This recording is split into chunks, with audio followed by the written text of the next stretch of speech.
Face au déluge de critiques visant son rapport sur la situation économique en Algérie, la Banque mondiale a réagi.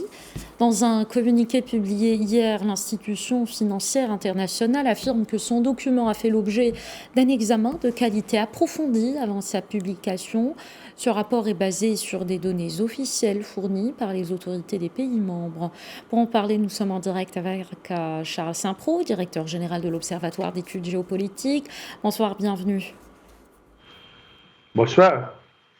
Pourquoi, à votre avis, d'abord Alger met en doute la véracité des conclusions du rapport de la Banque mondiale? Comment expliquer ces critiques émanant des instances officielles du pays sur un rapport qui contient des données officielles, encore une fois publiées par les autorités algériennes elles-mêmes? En fait, c'est le propre des États voyous de ne pas souffrir la moindre critique. Pourtant, le rapport de la Banque mondiale est modéré, ce qui montre la complicité d'ailleurs dont bénéficie le régime algérien auprès de certains. C'est donc une réaction hystérique des suppôts du régime qui a été déclenchée. On a même vu des organes algériens quasi officiels comme l'APS, l'agence de presse, rapporter des faits inexacts, alors que le rapport est basé exclusivement sur des données publiques, y compris d'ailleurs des données fournies par le propre régime algérien. Dès le 28 décembre, l'agence de presse algérienne, l'APS, a accusé la Banque mondiale de distiller des informations tendancieuses et sournoises sur la situation économique en Algérie. Le 4 janvier, l'agence officielle a même accusé la Banque mondiale d'agir sous la dictée du Maroc, ce qui est totalement extravagant, bien entendu.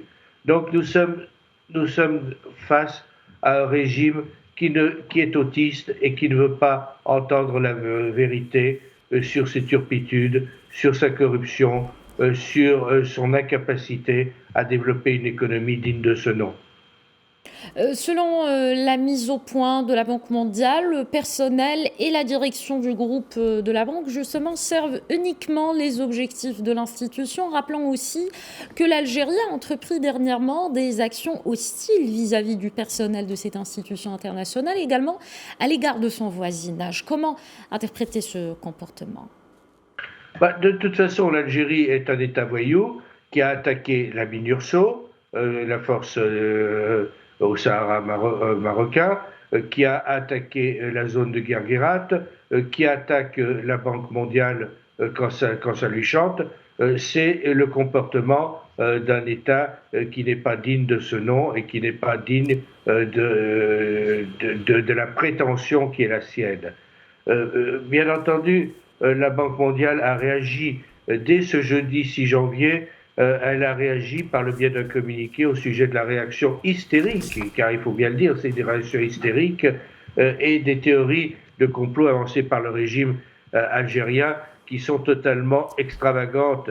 Le rapport évoque des faits précis, notamment la pauvreté en Algérie, la situation catastrophique du peuple algérien qui est victime du régime avec une inflation croissante, la détérioration des conditions de vie, une récolte décevante, la dépréciation de la monnaie nationale, etc., etc. Donc c'est le peuple algérien qui est la première victime du régime algérien, il faut être bien conscient. En réalité, les faits sont têtus et comme toujours, le rebond momentané de la production d'hydrocarbures masque une situation désastreuse.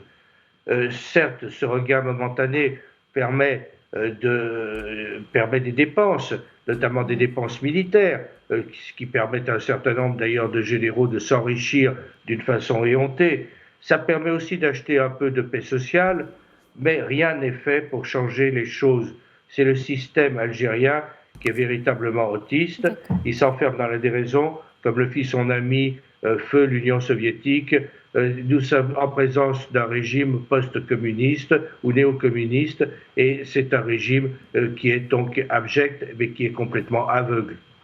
D'accord. Alors, dans le même sens de ce que vous venez d'évoquer, le rapport de l'institution financière internationale a dressé un tableau sombre de la situation qualifiée de vulnérable de l'économie algérienne, un constat qui n'a n'a pas plu justement au régime en place. Il a accusé la Banque mondiale de vouloir déstabiliser le pays et d'ignorer la situation dans les pays voisins. Que cache cette avalanche de critiques vis-à-vis de l'institution mondiale et des pays voisins? En réalité, cette avalanche de critiques dissimule le malaise profond d'un régime qui est en pleine faillite, faillite économique, faillite politique.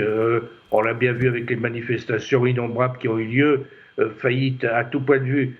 Le rapport de la Banque mondiale, qui a été publié le 22 décembre, insiste sur les bénéfices tirés du gaz, bien entendu, mais il souligne que les hydrocarbures tiennent une place trop importante dans l'économie nationale, puisque nous sommes en présence d'une économie fondée sur la seule rente gazière qui est par essence volatile. Il est indéniable, et tous les économistes le savent, que ce rapport ne fait que confirmer des réalités économiques que les autorités algériennes elles-mêmes connaissent bien. Le défi qui est lancé aux Algériens, c'est de passer d'une économie de rente suradministrée, clientéliste, corrompue, à une économie moderne. On peut douter que le régime algérien le veuille. Et ça, c'est le vrai défi qui est lancé à l'Algérie, au peuple algérien, qui doit se débarrasser de ce régime, parce que ce régime ne le conduit qu'à la faillite. Merci beaucoup à Charles Saint-Pro. Je rappelle que vous êtes directeur général de l'Observatoire d'études géopolitiques. Merci encore une fois pour cet éclairage. Merci. À bientôt.